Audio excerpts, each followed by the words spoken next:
Hello everyone, hope you're all well and welcome to this video, where I'll be talking about the massive info drop regarding Battlefield 2042. Since the reveal trailer dropped, there's been a lot of feedback from the Battlefield community, and in the info drop they answered a lot of questions that were posted by the community. So let's dive in and discuss the answers that they gave back. The first topic that they covered was specialists.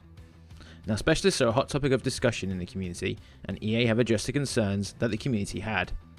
At launch, the game will have 10 specialists to begin with, 4 of which we already have seen via the trailers and discussions that were shown on previous streams.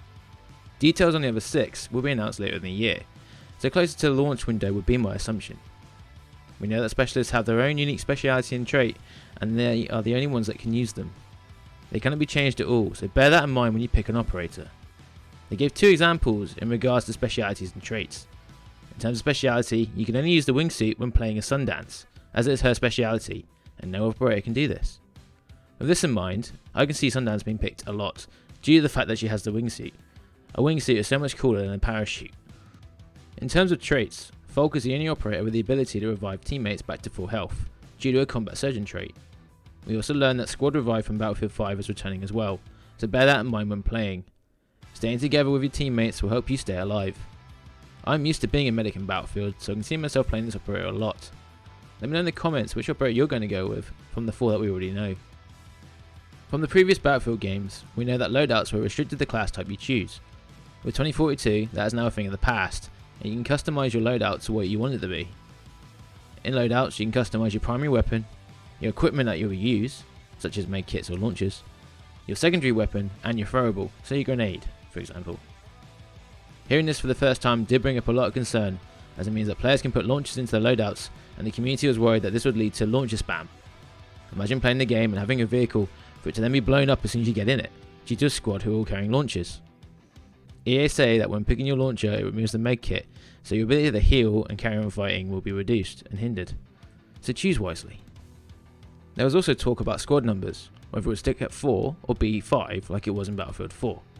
I was hoping for the squad number to increase, but I'm more than happy with it being 4 players. What about you? Are you happy for squads being 4 players? To help differentiate between teammates and squad mates, the usual blue for team and green for squad will be in place.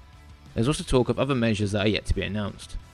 And to help distinguish between multiple operators on the battlefield, there will be different skins that you can use to help customise your operator and make yourself stand out to your squad and your teammates. Now the little robot dog that we all saw in the trailer is called the Ranger, and this is not a specific trait or speciality and can be used by everybody. The Ranger will follow you around when you deploy it, and you can even order it around to do as you wish, such as scouting or even carrying out a self-destruct. The next topic they covered was maps. There will be 7 maps to play on launch, and they are the biggest and boldest that has ever been in a Battlefield game. How the maps will work in Conquest was also explained, and there have been some changes to the game mode to reflect on the map size. These changes are clustering and sectors. Clusters are areas of activity that encourage players to capture and engage with on the map, and sectors are how you capture parts of the map, and to do this, the teams must capture and hold all the points in the sector. The community also wondered about the optimizations and differences between all the platforms that you can play 2042 on, and it's good to hear that the only difference is that there have been some adjustments to maps to accommodate the fluid experience for Xbox One and PS4 players. I think it's great that they have done this. To deny gameplay features on previous gen consoles would have been a very bad move in my opinion. With all the skyscrapers that are on the Hourglass map, there was a question of whether we'll be able to play on every floor. It seems this is not going to be the case, as lobby and rooftops will be the only playable areas when entering a skyscraper. There will be zip lines, like we saw in the trailers, to help move between all the buildings and rooftops. The out of bounds of the maps have also been increased to allow more dogfights to take place without cramping the airspace of the map. For veteran pilots, I'm sure this will make you smile. In regards to more maps, we will have to wait until the 22nd of July to find out more. Now let's talk vehicles. We all love them in Battlefield games, tanks are a favourite of mine, and the Little Bird of course, which makes its return in 2042. How vehicles work in 2042 is different to how it was in previous Battlefield games, in that you call them vehicles via deploy pad this time around. I'm glad to hear that this is the case, because it's usually a scramble to get vehicles in the deploy screen in previous games, and you can miss out to another player getting the vehicle before you. How this works is also dependent on the map, the mode you're playing, and the budget that the team has at their disposal. In regards to air vehicles, you select these from the deploy screen, and when you call in a vehicle, there will be a cooldown before another vehicle can be deployed. I think this is needed, otherwise it can be seen as being spammed a lot and the battlefield will be littered with vehicles. There will be specific vehicles for each faction, and also vehicles that you can use on the battlefield which will be there ready for the taking when you see them, such as the MD-540 Nightbird helicopter and the EBAA Wildcat heavy ground vehicle. There will be hovercrafts available to use as well, but this does not mean that naval and sea warfare will be available on launch.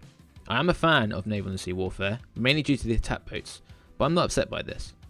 I'm sure it'll be brought into the game in future, as I know it is wanted by the community. Now let's move on to bots. We know that there will be AI controlled players in the game when it launches, and the aim for the use of the bots is to help fill out matches until they're filled with players in multiplayer. In co-op mode, you'll be playing with your friends against AI soldiers, and this will give you the opportunity to practice working as a squad, and in solo, there will be your target practice to help you hone your skills and warm up before jumping into multiplayer. For new players, which I'm sure that will be the case when the game launches in October, this will be a handy feature for them to use. And I know that a bunch of my friends who have not played the game before will be jumping to 2042, so to be able to help them out in co-op with the bots is great to hear. So how will the AI soldiers behave in the game? Well, they'll be able to do tasks such as vehicle call-ins and capturing points. They will not be able to use specialist traits and specialities though, so they will be basic infantry essentially.